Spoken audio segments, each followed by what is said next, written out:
regards themselves. I gazed for a full 5 minutes, trying to think of a light and witty response to lift the draw a complete blank, and opt for brevity instead. From Anastasia Gray. Subject, statement. Date, August 26, 2011, 13:12. To Christian Gray. Okay, A. X. Anastasia Gray. Editor, SIP. I stare at the screen for another 5 minutes, anxious for his response. But there's nothing. Christian is not in the mood to play today. I sit back. Can I blame him? My poor 50 was probably frantic back in the early hours of this morning. Then a thought occurs to me. He was in his tux when I woke this morning. What time did he decide to come back from New York? He normally leaves functions between 10 and 11. Last night at that hour, I was still at large with Kate. Did Christian come home because I was out, or because of the Jack incident? If he left because I was out having a good time, he would have had no idea about Jack, about the police, nothing, until he landed in Seattle. It's suddenly very important to me to find out. If Christian came back merely because I was out, then he was overreacting. My subconscious sucks her teeth, wearing her harpy face. Okay, I'm glad he's back, so maybe it's irrelevant. But still, Christian must have had one hell of a shock when he landed. No wonder he's so confused today. His earlier words come back to me. I am still fucking mad at you, Anastasia. You're making me question my judgment. I have to know. Did he come back because of Cocktailgate, or because of the fucking lunatic? From Anastasia Gray. Subject, your flight. Date, August 26, 2011. 13:24. To Christian Gray. What time did you decide to come back to Seattle yesterday? Anastasia Gray, Editor, SIP. From Christian Gray. Subject, your flight. Date, August 26, 2011, 13:26. To Anastasia Gray. Why? Christian Gray, CEO, Gray Enterprises Holdings, Inc. From Anastasia Gray. Subject, your flight. Date, August 26, 2011. 13:29. To Christian Gray. Call it curiosity. Anastasia Gray, Editor, SIP. From Christian Gray. Subject, your flight. Date, August 26, 2011, 13:32. To Anastasia Gray. Curiosity killed the cat. Christian Gray, CEO, Gray Enterprises Holdings, Inc. From Anastasia Gray. Subject, huh? Date, August 26, 2011, 13:35. To Christian Gray. What is that oblique reference to? Another threat? You know where I am going with this, don't you? Did you decide to return because I went out for a drink with my friend after you asked me not to? Or did you return because a madman was in your apartment? Anastasia Gray, Editor, SIP. I stare at my screen. There is no response. I glance at the clock on my computer. 1:45 and still no response. From Anastasia Gray. Subject, here's the thing. Date, August 26, 2011, 13:56. To Christian Gray. I will take your silence as an admission that you did indeed return to Seattle because I changed my mind. I am an adult female and went for a drink with my friend. I did not understand the security ramifications of changing my mind because you never tell me anything. I found out from Kate that security has, in fact, been stepped up for all the Grays, not just us. I think you generally overreact where my safety is concerned, and I understand why, but you're like the boy crying wolf. I never have a clue about what is a real concern or merely something that is perceived as a concern by you. I had 2 of the security detail with me. I thought both Kate and I would be safe. Fact is, we were safer in that bar than at the apartment. Had I been fully informed of the situation, I would have taken a different course of action. I understand your concerns are something to do with the material that was on Jack's computer here, or so Kate believes. Do you know how annoying it is to find out my best friend knows more about what's going on with you than I do? And I am your wife. So are you going to tell me? Or will you continue to treat me like a child, guaranteeing that I continue to behave like one? You are not the only one who is fucking pissed, okay? Anna. Anastasia Gray. Editor. SIP. I hit send. There. Stick that in your pipe and smoke it, Gray. I take a deep breath. I have worked myself up into quite a rage.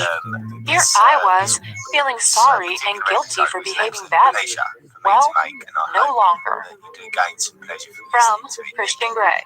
Subject, here's the thing. Date, August 26, 2011. 13:59. To Anastasia Gray. As ever, Mrs. Gray, you are forthright and challenging in email. Perhaps we can discuss this when you get home to our apartment. You should watch your language. I am still fucking pissed, too. Christian Gray, CEO, Gray Enterprises Holdings, Inc. Watch my language? I scowl at my computer, realizing this is getting me nowhere. I don't respond, but pick up a manuscript recently received from a promising new author and begin to read. My meeting with Detective Clark is uneventful.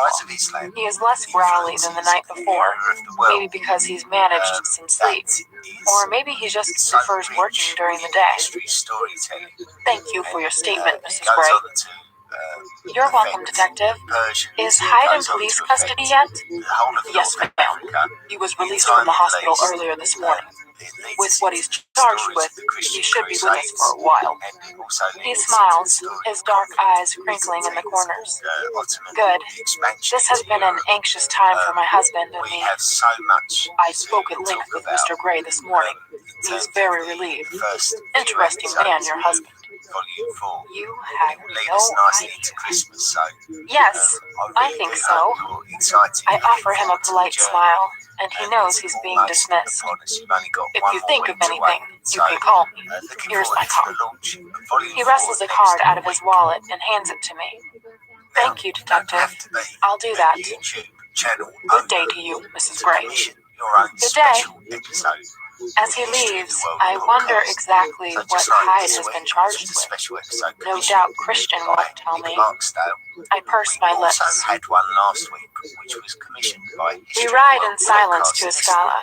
Sawyer is driving this time, Prescott at his side, and my heart grows heavier and heavier as we head back. I know Christian and I are going to have an almighty fight, and I don't know if I have the energy. As I ride in the elevator from the garage with Prescott beside me, I try to marshal my thoughts. What do I want to say? I think I said it all in my email. Perhaps he'll give me some answers. I hope so. I can't help my nerves. My heart is pounding, my mouth is dry, and my palms are sweaty. I don't want to fight. But sometimes he's so difficult, and I need to stand my ground. The elevator doors slide open, revealing the foyer, and it's once more neat and tidy. The table is upright, and a new vase is in place with a gorgeous array of pale pink and white peonies. I quickly check the paintings as we wander through. The Madonnas all look to be intact. The broken foyer door is fixed and operational once more, and Prescott kindly opens it for me. She's been so quiet today. I think I prefer her this way. I drop my briefcase in the hall and head into the great room. I stop. Holy fuck. Good evening, Mrs. Gray. Christian says softly. He's standing by the ones he wore in the playroom, and hot. He saunters over to me, his feet bare, the jeans undone. his smoldering eyes never leaving mine. Good to have you home. I've been waiting for you. Reach a particular threshold is the ability to ask me a question. Chapter 11. I will answer during Have you now? Such as now. I whisper. My mouth goes drier still, my heart pounding in my chest. Why is he dressed like this? What does it mean? Is he still sulking? My question I will ask is this. His voice is kitten soft, but he's smirking as he strolls closer to me. He looks hot, his jeans hanging that way from his hips. Oh no, I'm not going to be distracted by Mr. Sex on Legs. I try to gauge his mood as he stalks toward me. Angry? Playful? Lustful? It's impossible to tell. I like your jeans, I murmur. He grins a disarming wolfish grin that doesn't reach his eyes. Shit, he's still mad. He's wearing these to distract me. He halts in front of me, and I'm seared by his intensity. He gazes down, wide, unreadable eyes burning into mine. I swallow. I understand you have issues, Mrs. Gray, he says silkily, and he pulls something from the back pocket of his jeans. I can't tear my gaze from his, but hear him unfold a piece of paper. He holds it up, and, glancing briefly in its direction, I recognize my email. My gaze returns to his, as his eyes blaze bright with anger. Yes, I have issues, I whisper, feeling breathless. I need distance if we're going to discuss this, but before I can step back, he leans down and runs his nose along mine.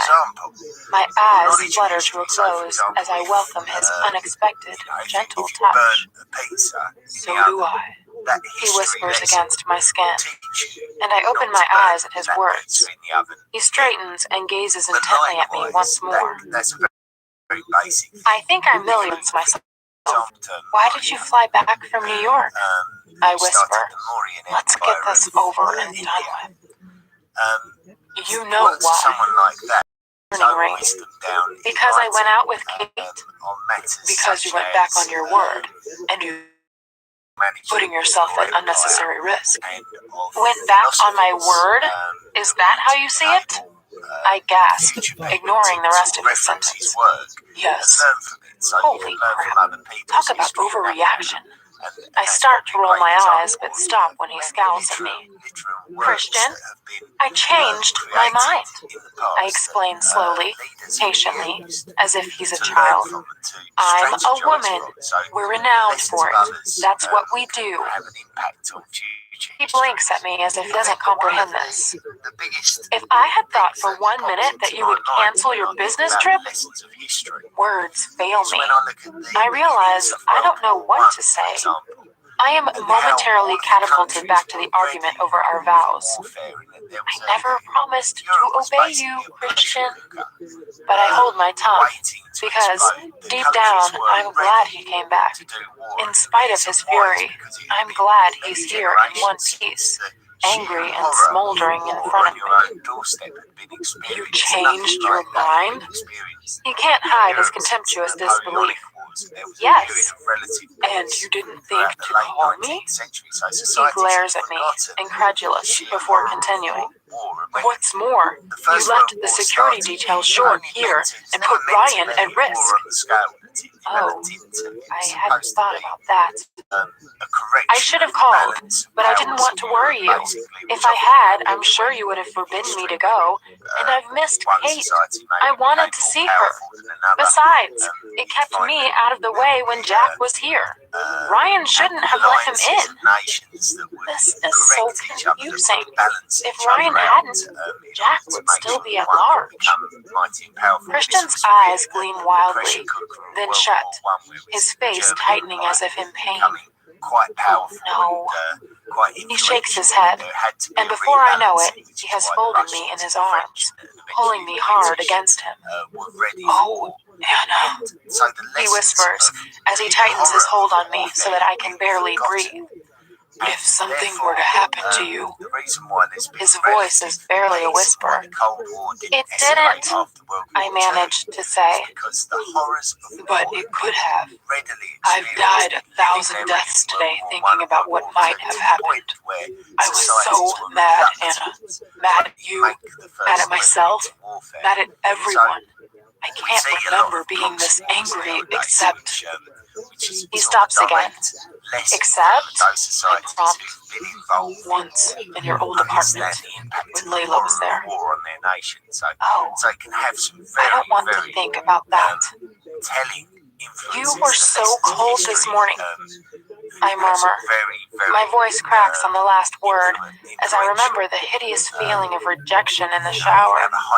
His hands move to the nape of my neck, loosening their grip on me, and I take a deep breath. He pulls my head back.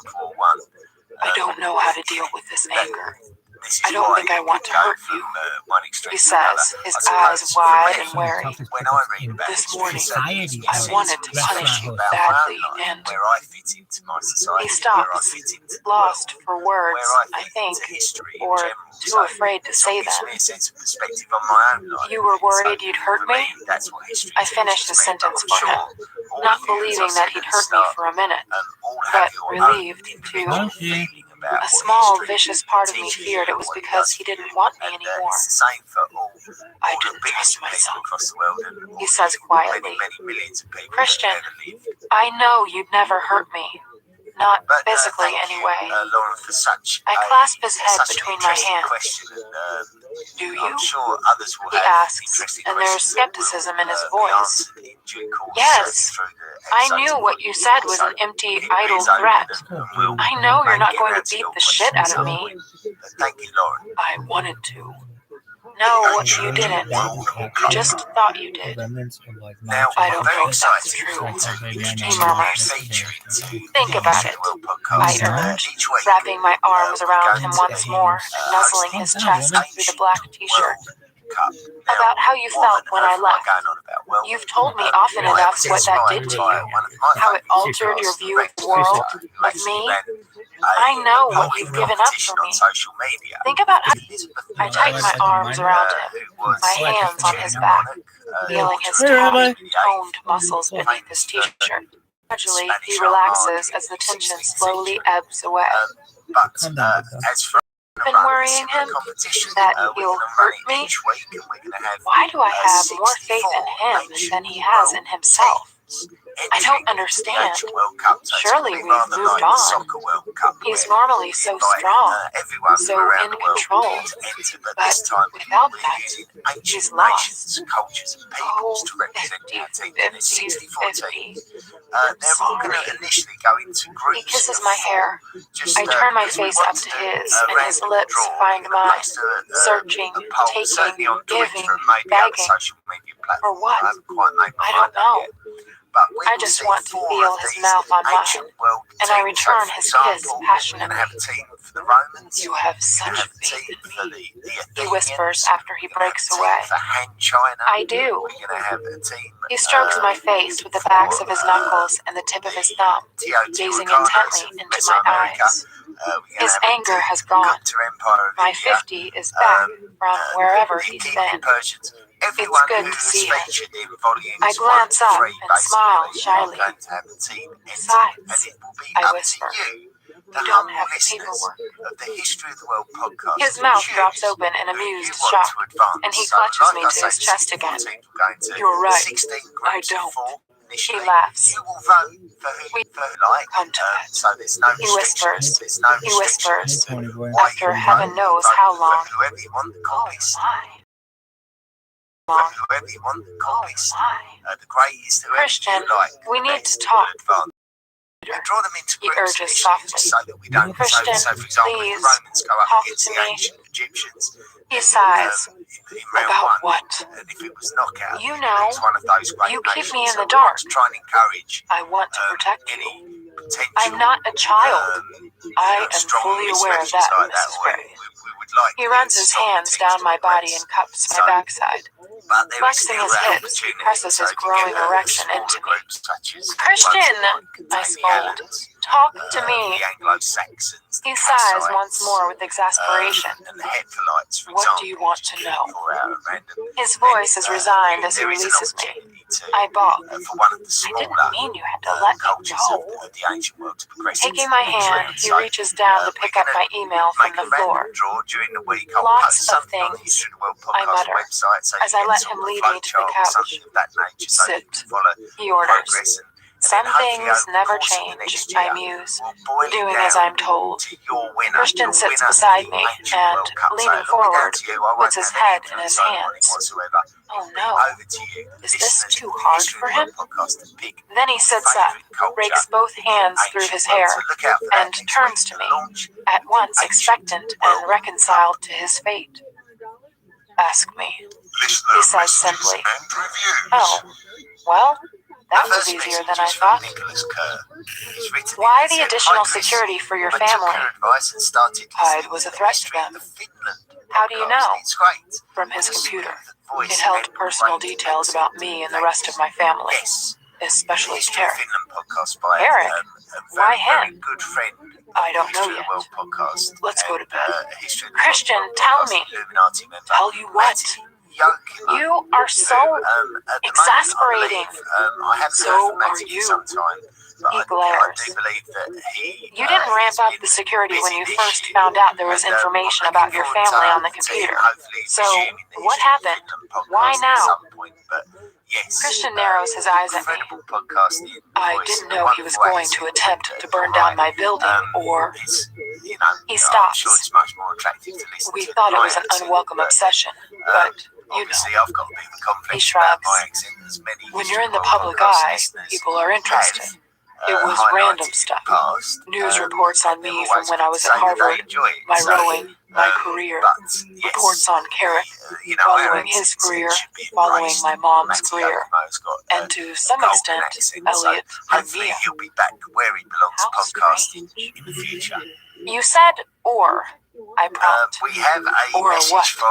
sent in You from said, a lady called attempt Sophie, to burn down my building, or like you were going to say something else. Because I really enjoy it. Are you hungry? The amount of information What? and how comprehensive I they frown are. at him, Please, could you and my advise stomach where I can rumbles. do this? Kind regards. Did you eat Also, today? thanks for taking the time to His write. voice is sterner, Not and his all eyes platforms frost. will allow you to rate. I'm betrayed by my but, flesh. it does help the podcast As I thought. if your platform His voice is does allow you clipped. to do that, because it You will know how I feel about you not enhance eating. ratings Come, and charts for that he says. podcast platform. He stands and holds out his hand. Listeners, which is ultimately Let me what we feed want you. to, And he to shifts get more again, success to the podcast this time in the his future. voice full of And, sensual so, promise.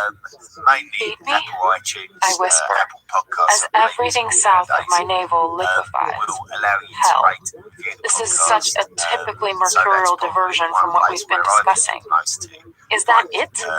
Is that all I'm podcast, getting out of him for now? that I read out each Leading week. me over to the kitchen, But other Christian than that, grabs a bar stool and hefts it around to the other side of the island. It's always going to be Sit. helpful. So He thanks for the says. message, Sophie. Where's Mrs. Jones? Well, I asked, good people noticing of her the absence for the Hot first time as I community, perch on the that's it stool. for another week.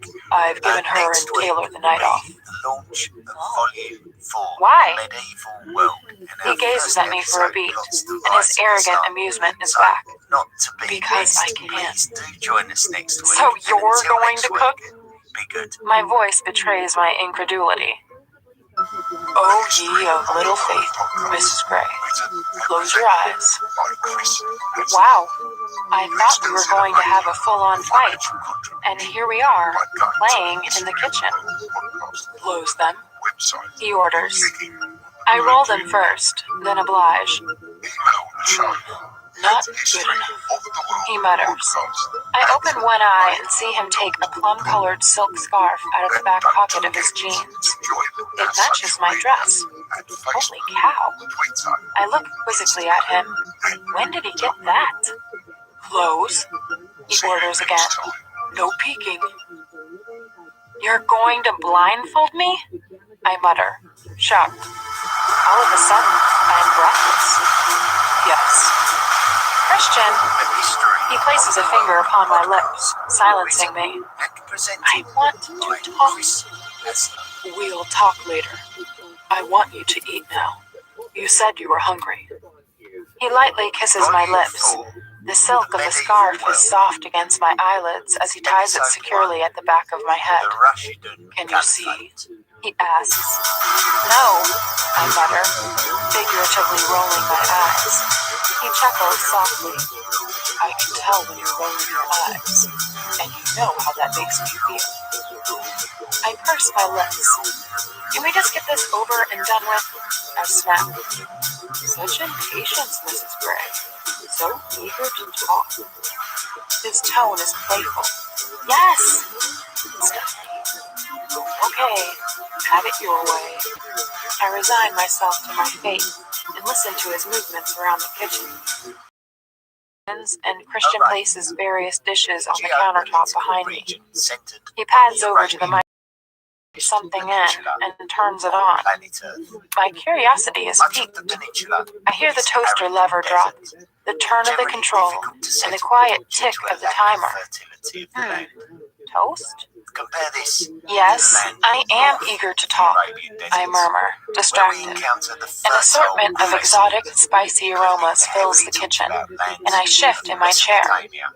Be still, Anastasia, he murmurs, and he's close to me again. I want you to behave, he whispers. Oh my, and don't bite your lip. Gently, he tugs my bottom lip free of my teeth, and I can't help my smile. Next, I hear the sharp pop of a cork being drawn from a bottle, and the gentle glug of wine being poured into a glass. Then a moment of silence, followed by a quiet click and the soft hiss of white noise from their surround sound speakers as they come to life. A loud twang of a guitar begins a song I don't know. Christian turns the volume down to background level. A man starts to sing, his voice deep, low, and sexy. A drink first, I think, Christian whispers, diverting me from the song. Head back. I tip my head back. Further, he prompts. I oblige, and his lips are on mine. Cool, crisp wine flows into my mouth. I swallow reflexively. Oh my. Memories flood back of not so long ago. Me trussed up on my bed in Vancouver before I graduated, with a hot, angry Christian not appreciating my email. Have times changed? Not much, except now I recognize the wine, Christian's favorite, a Sancerre. I murmur in appreciation. You like the wine, he whispers, his breath warm on my cheek. I'm bathed in his proximity, his vitality, the heat radiating from his body, even though he doesn't touch me. Yes, I breathe. More. I always want more with you. I almost hear his grin. It makes me grin too. Mrs. Gray, are you flirting with me? Yes. His wedding ring clinks against the glass as he takes another sip of wine. Now that is a sexy sound. This time, he pulls my head right back, cradling me. He kisses me once more, and greedily I swallow the wine he gives me. He smiles as he kisses me again. Hungry? I think we've already established that, Mr. Gray. The troubadour on the iPod is singing about wicked games. How apt. The microwave pings, and Christian releases me. I sit upright. The food smells spicy. Garlic, mint, oregano, rosemary, and lamb, I think. The door to the microwave opens, and the appetizing smell grows stronger. Shit! Christ! Christian curses, and a dish clatters onto the countertop. Oh, 50. You okay? Yes. He snaps, voice tightening beside me once more. I just burned myself. Here. He uses his index finger into my mouth. Maybe you could suck better. Oh. Clasping his hand, I draw his fingers slowly from my there, I soothe, and leaning forward, I blow, cooling his finger, then kiss it gently twice. He stops breathing. I reinsert it into my mouth and suck gently. He inhales sharply, and the sound travels straight to my groin. He tastes as delicious as ever, and I realize that this is his game. He was mad, and I 50 shades, I whisper.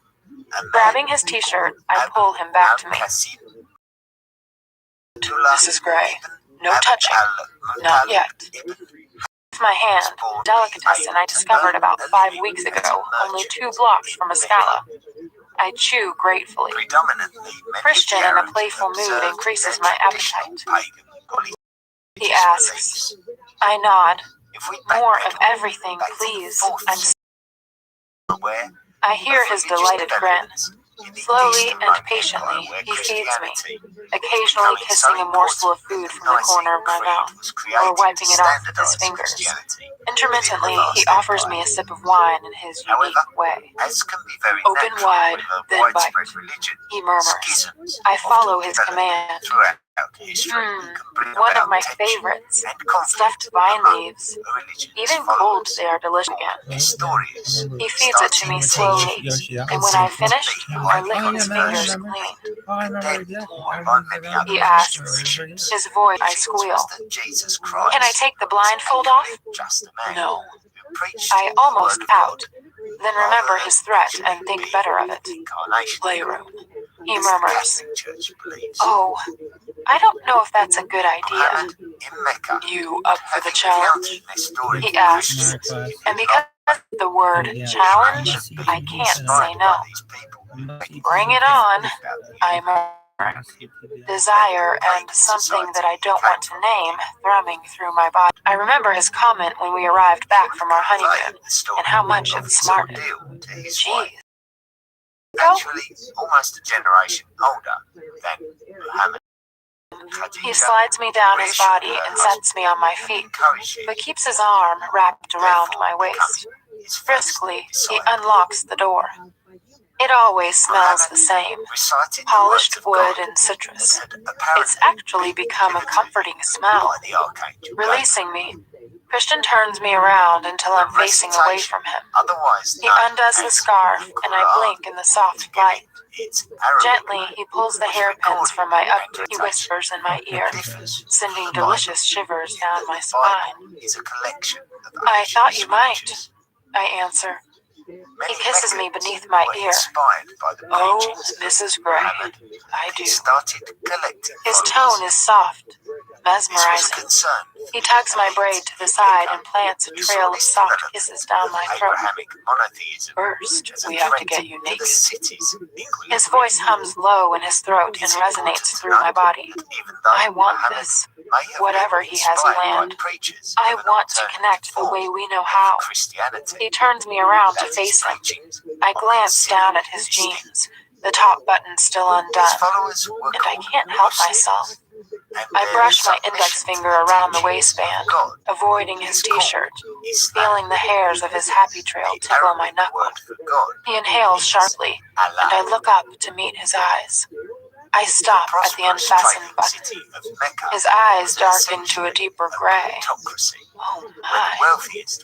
You should keep these on, I whisper. I fully intend to, Anastasia. And he moves, grabbing me with one hand on the back of my neck and the other around my backside. He pulls me against him, then his mouth is on mine, and he's kissing me like his life depends on it. Oh. He walks me backward, our tongues entwined, until I feel the wooden cross behind me. He leans into me, the contours of his body pressing into mine. Let's get rid of this dress, he says, peeling my dress up my thighs, my hips, my belly, deliciously slowly, the material skimming over my skin, skimming over my breasts. Lean forward, he says. I comply, and he pulls my dress over my head and discards it on the floor, leaving me in my sandals, panties, and bra. His eyes blaze as he grasps both my hands and raises them over my head. He blinks once and tilts his head to one side, and I know he's asking for my permission. What is he going to do to me? I swallow, then nod, and a trace of an admiring, almost proud smile touches his lips. He clips my wrists into the leather cuffs on the bar above and produces the scarf once more. Think you've seen enough. He wraps it around my head, blindfolding me again. And I feel a frisson run through me as all my other senses heighten. The sound of his soft breathing, my own excited response, the blood pulsing in my ears, Christian's scent mixed with the citrus and polish in the room. All are brought into sharper focus because I can't see. His nose touches mine. I'm going to drive you wild, he whispers. His hands grasp my hips and he moves down, removing my panties as his hands glide down my legs. Drive me wild. Wow. Lift your feet, one at a time. I oblige and he removes first my panties, then each sandal in turn. Gently grasping my ankle, he tugs my leg gently to the right. Step, he says. He cuffs my right ankle to the cross, then proceeds to do the same with my left. I am more, though he doesn't touch me. After a moment, he grasps my chin, tilts my head up, and kisses me chastely. Some music and toys, I think. You look beautiful like this, Mrs. Gray. I may take a moment to admire the view. His voice is soft. Everything clenches deep inside. After a moment, maybe two, I hear him pad quietly to the museum chest and open one of the drawers. The butt drawer? I have no idea. He takes something out and places it on the top, followed by something else.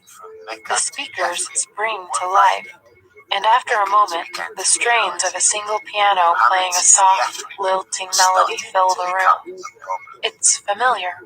Bach, I think, but I don't know what piece it is.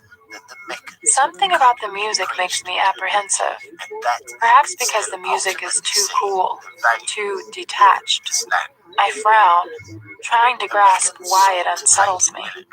The Christian grasps my chin, startling me, and tugs gently so that I release my bottom lip. I smile, trying to reassure myself. Why do I feel uneasy? Is it the music? Christian runs his hand from my chin, along my throat, and down my chest to my breast. Using his thumb, he pulls on the cup, freeing my breast from the restraint of my bra. He makes a low, appreciative humming noise in his throat and kisses my neck. His lips follow the path of his fingers to my breast, kissing and sucking all the way. His fingers move to my left breast, releasing it from my bra. I moan as he skates his thumb across my left nipple, and his lips close around my right, tugging and teasing gently until both nipples are long and hard. Ah! He doesn't stop. With exquisite care, he slowly increases the intensity on each. I pull fruitlessly against my restraints as sharp pleasure spikes from my nipples to my groin. I try to squirm, but I can hardly move, and it makes the torture all the more intense. Christian, I plead. I know, he murmurs, his voice hoarse. This is what you make me feel. What? I groan, and he begins again, subjecting my nipples to his sweet, agonizing touch over and over, taking me closer. Please, I mewl. He makes a low, primal sound in his throat, then stands, leaving me bereft, breathless, and squirming against my restraints. He runs his hands down my sides, one pausing on my hip while the other travels down my belly.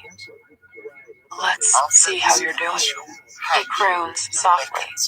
Gently, he cups my sex, brushing his thumb across my clitoris and making me cry out. Slowly, he inserts one, then two fingers inside me. I groan and thrust my hips forward, eager to meet his fingers in the palm of his hand. This time, "Oh, Anastasia, you are so ready," he says. the year He circles his fingers inside me, around and around, while his thumb strokes my clitoris, back and forth, once more. It's the only point on my body where he's touching me, and all the tension, all the anxiety of the day is concentrated on this one part of my anatomy. Holy shit, it's intense and strange. The music. I begin to build. Christian shifts, his hand still moving against and in me, and I hear a low buzzing noise. "What?"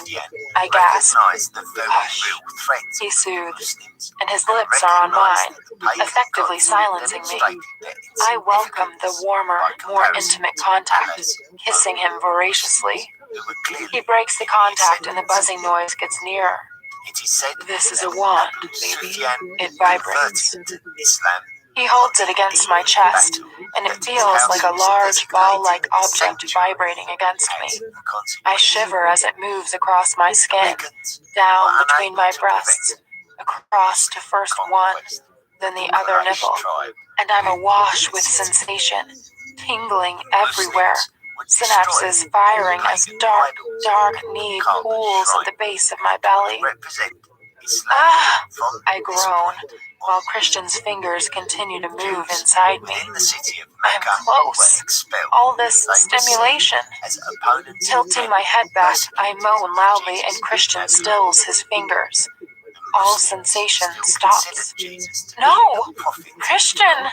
I plead, trying to thrust my hips forward for some friction. "Still, baby," he says while my impending orgasm melts away. He leans forward once more and kisses me. "Frustrating, isn't it?" he murmurs. Oh no! Suddenly, I understand his game. "Christian, please."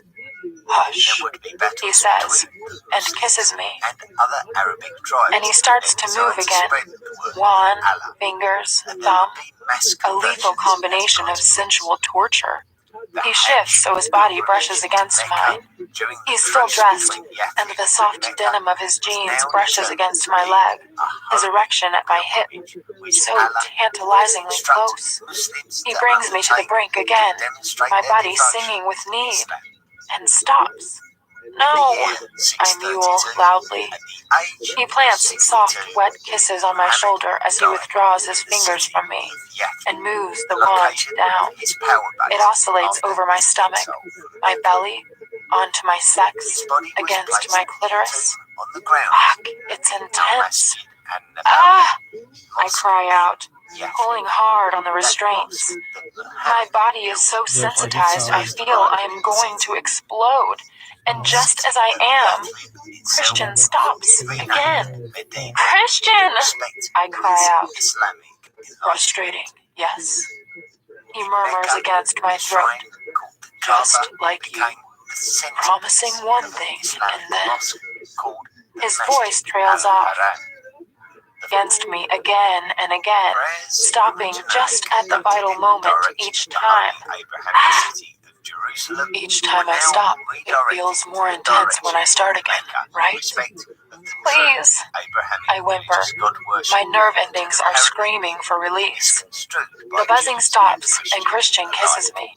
He runs his nose down mine. "You are the most frustrating woman I have ever met." No. No. Christian, I never promised to obey you. Please. Please. He moves in front of me, grabs my behind, and pushes his hips against me, making me gasp. His groin rubbing into mine, the buttons of his jeans pressing into me, barely containing his erection. With one hand, he pulls off the blindfold and grasps my chin, and I blink up into his scorching eyes. "You drive me crazy," he whispers, flexing his hips against me once, twice, 3 times more, causing my body to spark, ready to burn. And again, he denies me. I want him so badly. I need him so badly. I close my eyes and mutter a prayer.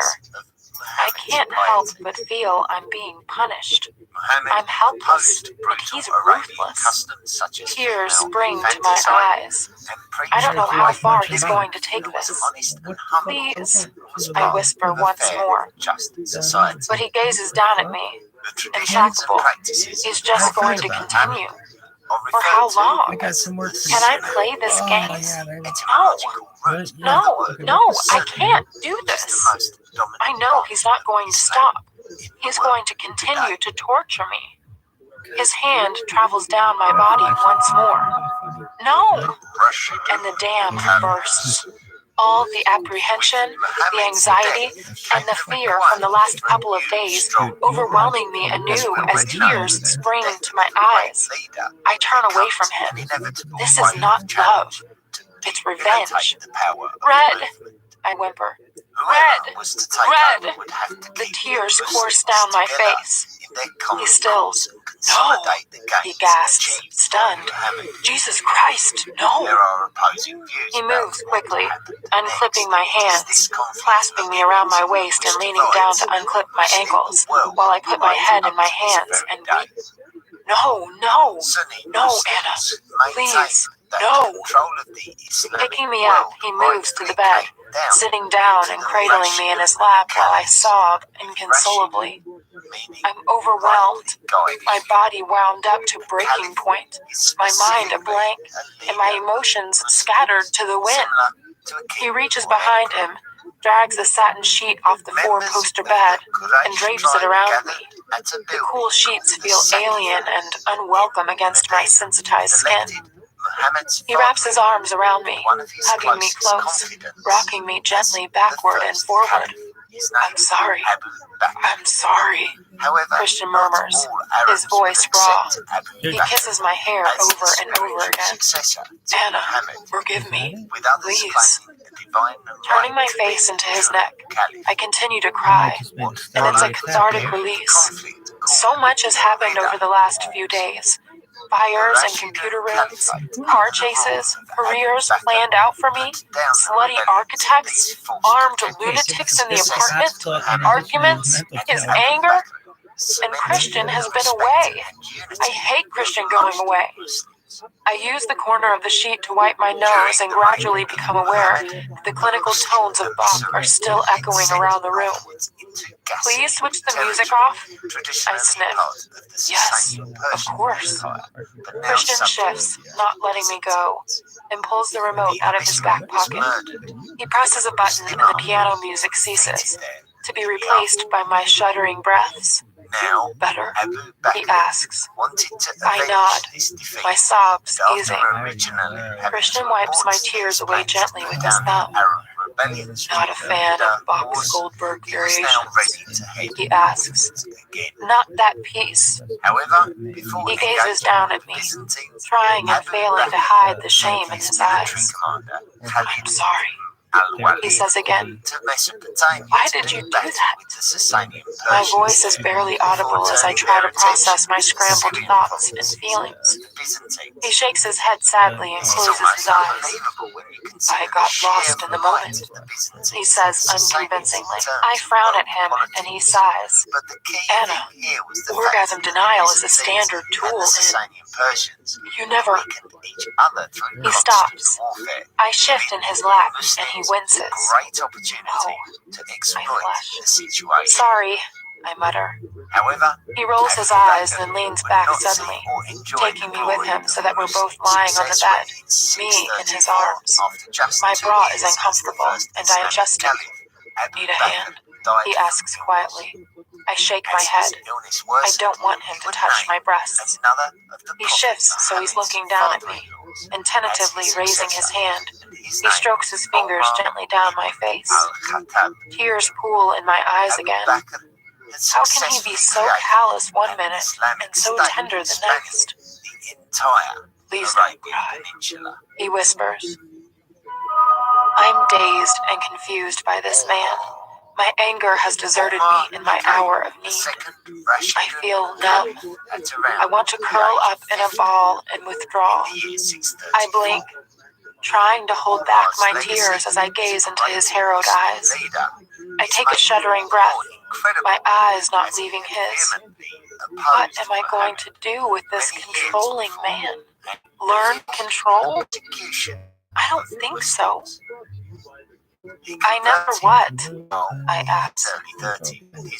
Because you're told.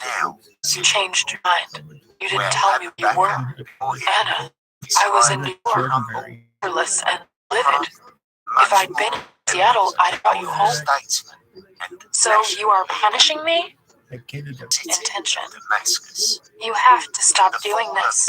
And I don't like feeling like this.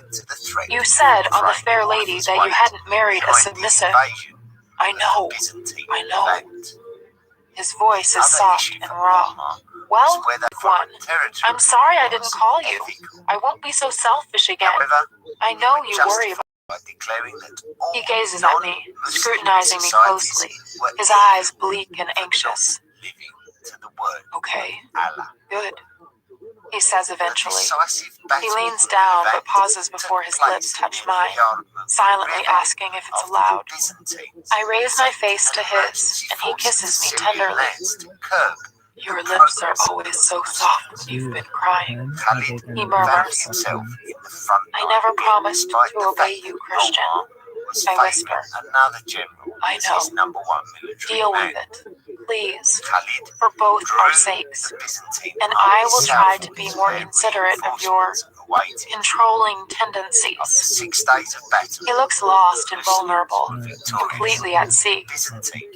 I'll try, he murmurs, his voice burning with sincerity. I sigh, a long, shuddering sigh. Please do. Besides, if I had been here, I know, he says and blanches. Lying back, he puts his free arm over his face. I curl around him and lay my head on his chest. We both lie silent for a few moments. His hand moves to the end of my braid. He pulls the tie from it, freeing my hair, and gently, rhythmically, combs his fingers through, fear for my safety. An image of Jack Hyde slumped on the floor in the apartment with a Glock comes to mind. Well, maybe not so irrational. Which reminds me. Or something about Jack. He peers down at me. You don't give up, do you? I rest my chin on his sternum, enjoying the soothing caress of his fingers in my hair. Give up? Never. Tell me. I don't like being kept in the dark. You seem to have some overblown idea that I need protecting. You don't even know how to shoot. I do. Do you think I can't handle whatever it is you won't tell me, Christian?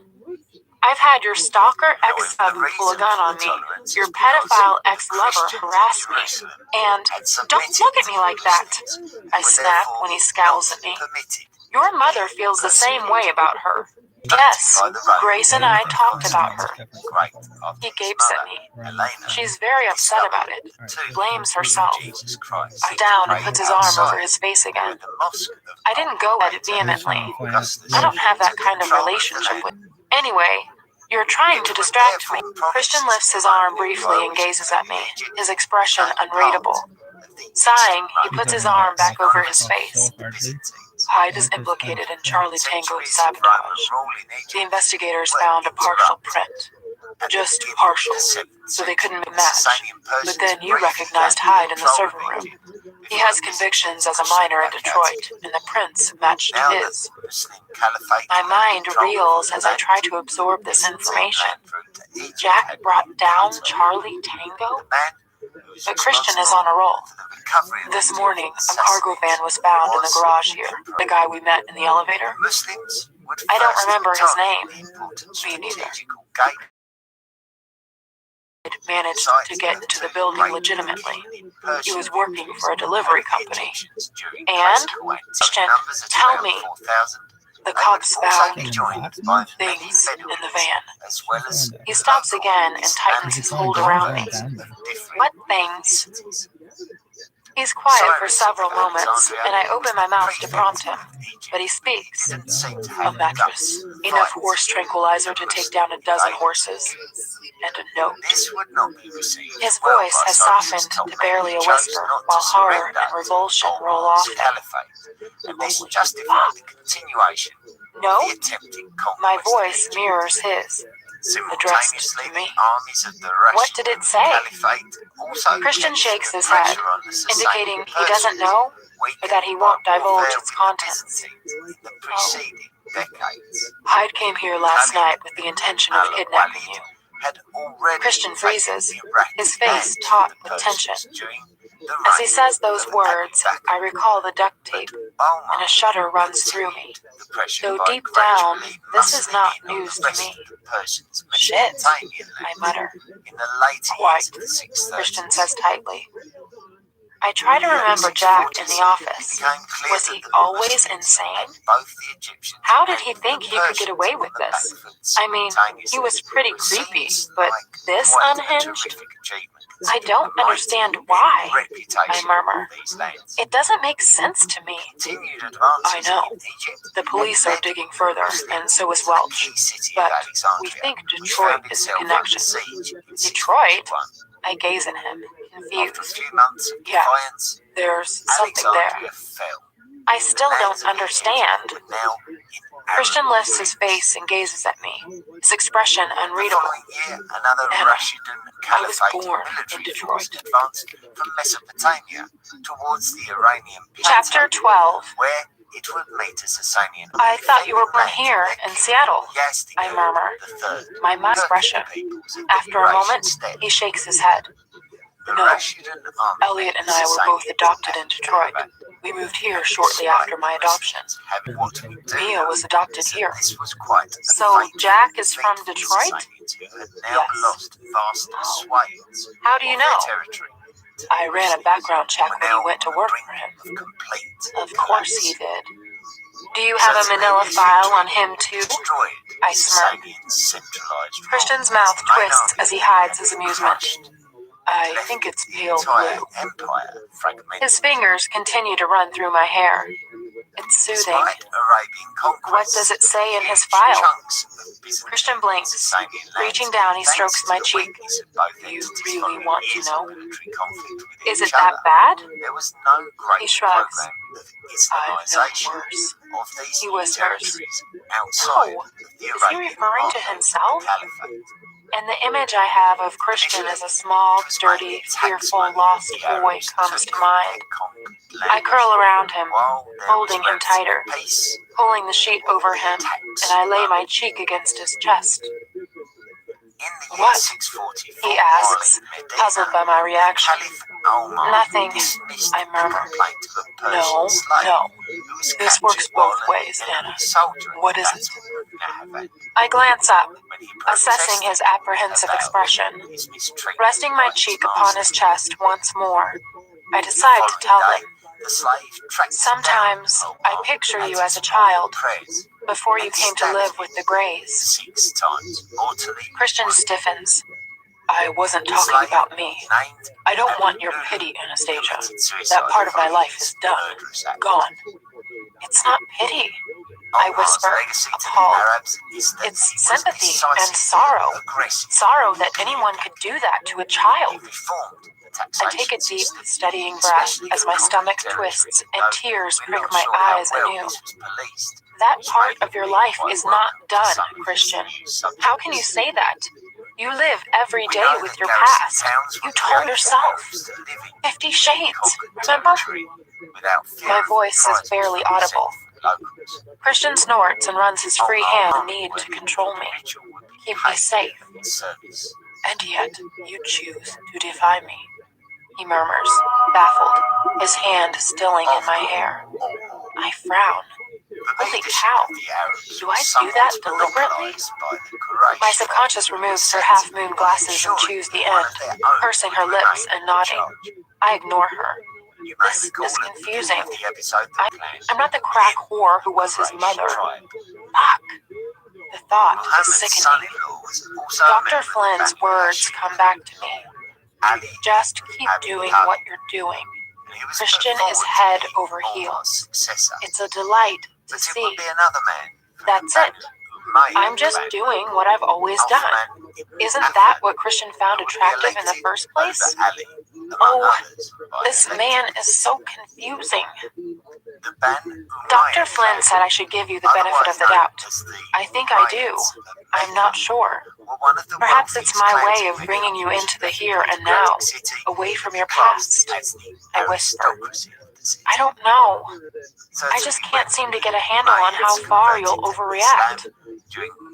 He's silent for a moment. Fucking Flynn, he mutters to himself. He said I should continue to behave the way I've always behaved with you. Did he now? Christian says dryly. Okay. Here goes nothing. Christian, I know you loved your mom and you couldn't save her. It wasn't your job to do that. But I'm not her. He freezes again. Don't. He whispers. No, listen, please. I raise my head to stare into wide eyes that are paralyzed with fear. He's holding his breath. Oh, Christian, my heart constricts. I'm not her. I'm much stronger than she was. I have you, and you're so much stronger now. And I know you love me. I love you too. Words were not what he expected. Do you still love me? He asks. Of course I do. Is this the reassurance?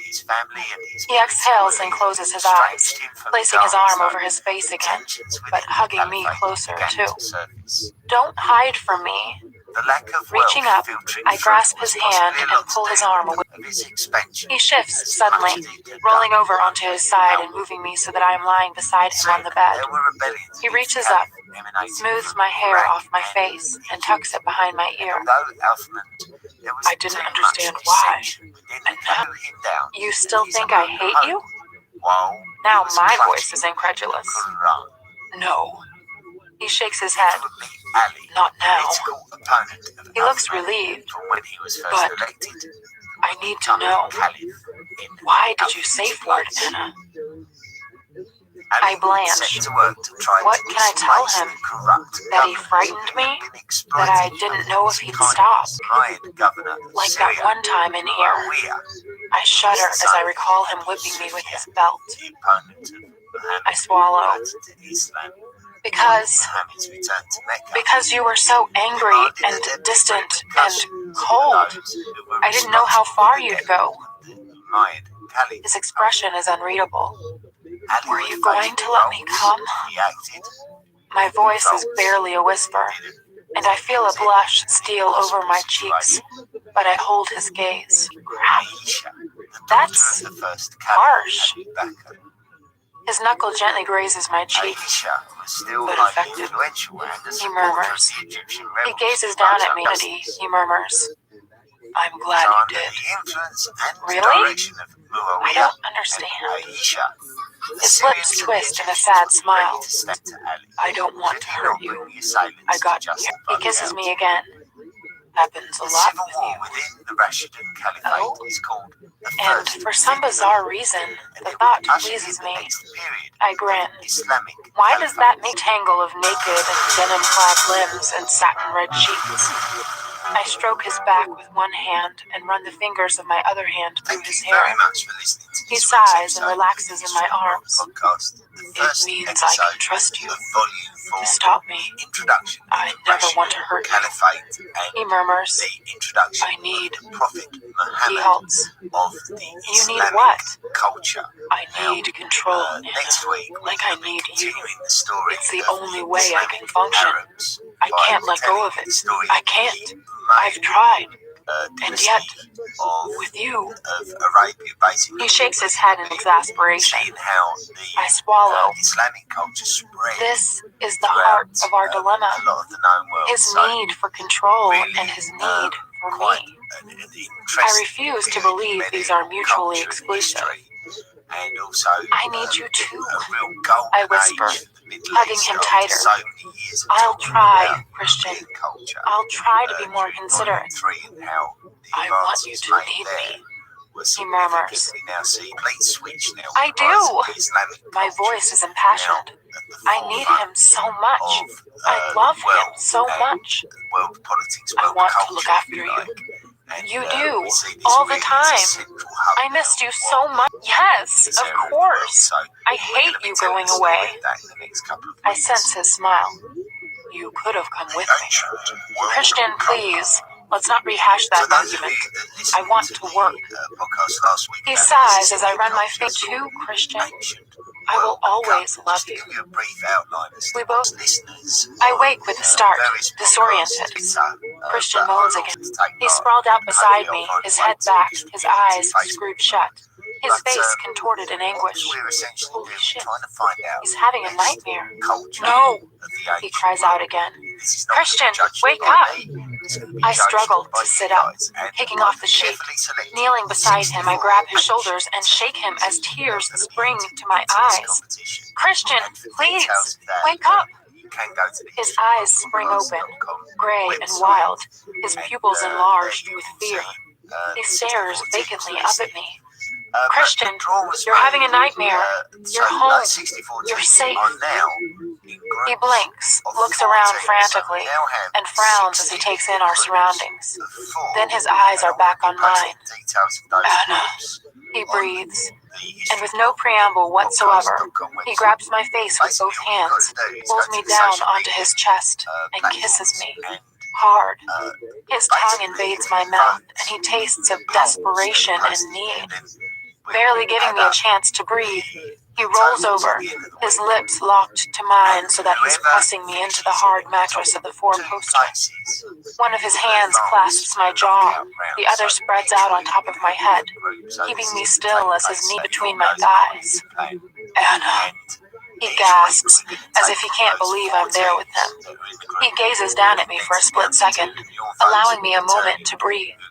Then his lips are on mine again, plundering my mouth, taking all I have to give. He groans loudly, flexing his hips into me. His erection sheathed in denim pushes into my soft sexual tension of earlier erupts, resurfacing with enhance, his voice rough and low. I need you.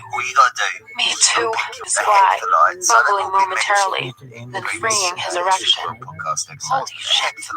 I was asleep less than a minute ago. He shifts, staring down at me for a split second, suspended above me. Yes, please. I breathe, my voice hoarse and needy. And in one swift move, he buries himself inside me. Ah! I cry out, not from any pain, but from surprise at his alacrity. He groans, and his lips find mine again as he pushes into me, over and over, his tongue possessing me, too. He moves frantically, impelled by his fear, his lust, his desire, his love? I don't know, but I meet him thrust for thrust, welcoming him. He growls, almost inarticulately, and he comes powerfully, pouring himself into me, his face strained, his body rigid, before he collapses with his full weight onto me, panting, and he leaves me hanging. Again. Holy shit. This is not my night. I hold him, drawing in a lungful of air and practically writhing in need beneath him. He eases out of me and holds me for minutes. Many minutes. Finally, he shakes his head and leans up on his elbows, taking some of his weight. He gazes down at me as if seeing me for the first time. Oh, Anna, sweet Jesus. He bends and kisses me tenderly, finally registering where he is. You? He asks, concern in his voice. Carnal smile. Mrs. Gray, you have needs. He murmurs. At the end of the bed, he reaches up, grabs me just above the knees, and pulls me toward him so my behind is on the edge of the bed. Sit up, he murmurs. I struggle into a sitting position, my hair falling like a veil around me, down to my breasts. His gray gaze holds mine as he gently pushes my legs apart as far as they'll go. I lean back on my hands, knowing full well what he's going to do. But he's just, you are so fucking beautiful, Anna. He breathes, and I watch his cover-haired head dip and plant a trail of kisses up my right thigh, heading north. My whole body clenches in anticipation. He glances up at me, his eyes darkening through long lashes. Watch, he rasps. Then his mouth is on me. Oh my! I cry out as the world is concentrated at the apex of my thighs, and it's so erotic. Watching him. Watching his tongue against what feels like the most sensitive part of my body. My body sweet spot deep inside me, and that's it. I'm gone, giving me soft, sweet kisses. Reaching down, I caress his hair. I'm not finished with you yet, he murmurs, and before I've been pulling me, he's kneeling into his waiting lap and onto his waiting erection, and pleasure spikes hot and hard from deep within me. He reaches for my behind and lifts me, rocking his groin upward. I moan, and his lips are on mine again as he slowly, oh so slowly, lifts and rocks, lifts and rocks. I throw my arms around his neck, surrendering to his gentle rhythm and to wherever he'll take me. I flex my thighs, riding him. He feels so good. Leaning backward, I tilt my head back, my mouth open wide in a silent expression of my pleasure, reveling in his sweet lovemaking. Anna, he breathes, and he leans down, kissing my throat, holding me tight, slowly easing in and out, pushing me higher and higher, so exquisitely timed, a fluid, carnal force. Blissful pleasure radiates outward from deep, deep inside me as he holds me so intimately. I love you, Anna, he whispers close to my ear, his voice low and harsh, and he lifts me again. Up, down, up, down. I curl my hands back around his neck into his hair.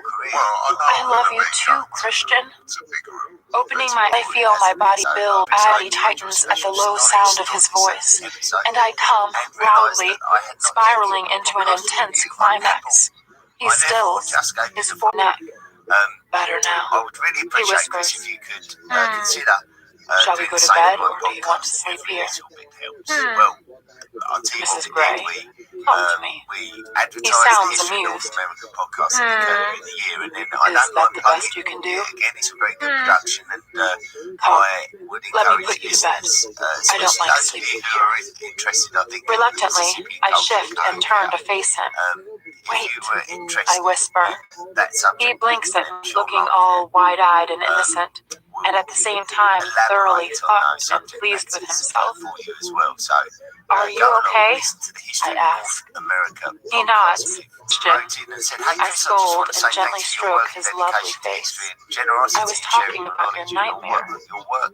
His expression freezes momentarily, then he closes his eyes and tightens his arms around me, burying his face in my neck. Don't, he whispers, his voice hoarse and raw. My heart lurches and twists once more in my chest, and I clutch him tightly, running my hands down his back and through his hair. I'm sorry, I whisper, alarmed these mood swings. What the hell is his hay? I scramble after him, keeping the satin sheet wrapped around me, and bend to pick up my clothes. Leave those, he says, and before I know it, he's scooped me up in his arms. I don't want you to trip over the sheet and break your neck. I put my arms around. My eyes spring open. Something is wrong. Christian is not bed, though it's still dark. Glam, I see it's 3:20 in the morning. Where's reviews now Christian? from first Then one I hear the from piano. HMS J8. Quickly slipping out of bed, I grab my robe and run down the hallway to the great room. The tune he's playing is so sad, a mournful lament that I've heard him play before. I pause in the doorway and watch him in a pool of light, while the achingly sorrowful music fills the room. He finishes, then starts the piece again. Why such a plaintive tune? I wrap my arms around myself and listen spellbound as he plays. But my heart ain't so sad. Is it because of me? Did I do this? When he finishes, only to start a third time, I can bear it no longer. He doesn't look up as I near the piano, but shifts to one side so I can sit beside him on the piano bench. He continues to play, and I put my head on his shoulder. He kisses my hair. He asks, "Only because you were gone? What's that piece called?" It's Chopin. It's one of his preludes in E minor. Christian pauses. It's called Suffocation. Reaching over, I take his hand. "I'm sorry." He presses his forehead against mine. "I dreamed you were dead," he whispers. "I was lying on the floor, so cold, and you wouldn't wake up." To our benefactors who we are so Hey, grateful to. it was just a bad dream. Reaching up, I clasp his head in my hands. His eyes burn into mine, and the anguish in them is sobering. I'm here, and I'm cold without you in bed. Come back to bed, please. I take his hand and stand, waiting to see if he'll follow me. Finally, he stands too. He's wearing his pajama bottoms, and they hang in that way he has. And I want to run my fingers along the inside of his waistband, but I resist and lead him back to the bedroom. When I wake, he's curled around me, sleeping peacefully. I relax and enjoy his enveloping heat, his skin on my skin. I lie very still, not wanting to disturb him. Boy, what an evening. I feel like I've been run over by a train, the freight train that is my husband. Hard to believe that the man lying beside me, looking so serene and young in his sleep, was so tortured last night, and so tortured me last night. I gaze up at the ceiling, and it occurs to me that I always think of Christian dominating. Yet the reality is, so I don't think I am, compared to him, to give him cause for concern. Christian stirs and lifts his head off my chest, looking sleepily at me. "Good morning, Mr. Gray." I smile. "Good morning, Mrs. Gray. Did you sleep well?" He stretches out beside me. "Once my husband stopped making that terrible racket on the piano, yes, I did." He smiles his shy smile, and I melt. Terrible racket. I'll be sure to email Miss Kathy and let her know. Miss Kathy? My piano teacher. I giggle. That's a lovely sound. He says, "Shall we have a better day today?" "Okay to do." After I have made love to my wife, and she's cooked me breakfast, I'd like to take her to Aspen. I gape at him. Aspen? Yes. Aspen, Colorado? The very same, unless they've moved it. After all, you did pay $24,000 for the experience. I grin at him. That was your money. Our money. It was your money when I made the bid. I roll my eyes. "Oh, Mrs. Gray, you and your eye rolling." He whispers as he runs his hand up my thigh. "Won't it take hours to get to Colorado?" I ask to distract him. "Not by jet," he says silkily as his hand reaches my behind. Of course, my husband has a jet. How could I forget? His hand continues to skim up my body, lifting my nightdress as it goes, and soon I've forgotten everything. Taylor drives us on Fuse to let the wet is in a much better mood. He's excited about sampled hair. Well, I have a surprise for you. He murmurs. I hope so. Warmly. What can it be? Sawyer leaps out from the front and opens my door. Taylor opens Christian's pit and see First Officer Bailey flipping switches on the imposing instrument panel. Christian and Stefan shake hands. Good morning, sir. Stefan smiles. Thanks for doing this on such short notice. Christian grins back at him. Our guests here? Yes, sir. Guests? I turn and gasp. Kate, Elliot, Mia, and Ethan are all smiling and sitting in the cream-colored leather seats. Wow! I spin around to Christian. Surprise, he says. How? When? Who? I mumble inarticulately, trying to contain my delight and elation. You said you didn't see enough of your friends. He shrugs and gives me a lopsided, apologetic smile. Oh, Christian, thank you. I throw my arms around his neck and kiss him hard in front of everyone. He puts his hands on my hips, hooking his thumbs through the belt loops of my jeans, and deepens the kiss. Oh my. Keep this up, and I'll drag you into the bedroom. He murmurs. You wouldn't dare. I whisper against his lips. Oh, Anastasia. He grins, shaking his head. He releases me, and without further preamble, stoops down, grabs my thighs, and lifts me over his shoulder. Christian, put me down! I smack his behind. I briefly catch his step. If you'll excuse me, he says to our four guests, I need to have a word with my wife. He closes the cabin door behind him and releases me, letting me slide down his body, pleased with himself. That was quite a show, Mr. Gray. I cross my arm and regard him with faux indignation. That was... Are you going to follow through? I arch a brow, unsure how I feel at the bed. I feel a blush steal across my cheeks as I recall our wedding night. We talked so much yesterday, did so much yesterday. I feel as if we leaped some unknown hurdle. But that's the problem. It's unknown.